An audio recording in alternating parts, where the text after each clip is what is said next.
સુરતના સરથાણા નેચર પાર્કમાં રાત્રિની ઠંડીથી પ્રાણીઓને બચાવવા હીટર મુકાયા. સુરતમાં દિવસે ગરમી અને રાત્રે ઠંડીનો માહોલ શરૂ થયો છે, જેના કારણે પાલિકાના સરથાણા નેચર પાર્કમાં રાત્રિની ઠંડીથી પ્રાણીઓને બચાવવા હીટર મૂકવામાં આવ્યા છે. આગામી દિવસોમાં વધુ ઠંડી પડશે ત્યારે પક્ષીઓના પિંજરામાં લેમ્પ અને હરણ રહે છે ત્યાં તાપણું કરવામાં આવશે.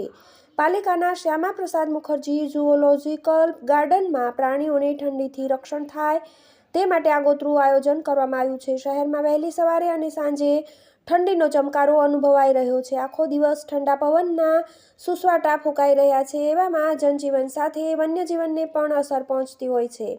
પ્રાણી સંગ્રહાલયના ડૉક્ટર રાજેશ પટેલ કહે છે કે સિંહ, વાઘ, દીપડા, રીંછ વગેરે મોટા પ્રાણીઓને ઠંડીથી રક્ષણ આપવા માટે રાત્રિ દરમિયાન નાઇટ શેલ્ટરની બહાર હીટર મૂકવામાં આવે છે. જોકે હજુ ઠંડી ઓછી છે, તેથી વધુ જરૂર હીટરની પડી નથી, પરંતુ આગામી દિવસોમાં આ પ્રાણીઓને ઠંડીથી રક્ષણ આપવા માટે હીટરનો ઉપયોગ કરવામાં આવશે. TV18 ન્યૂઝ ચેતનભાઈ જે બુંદેલા, સુરત.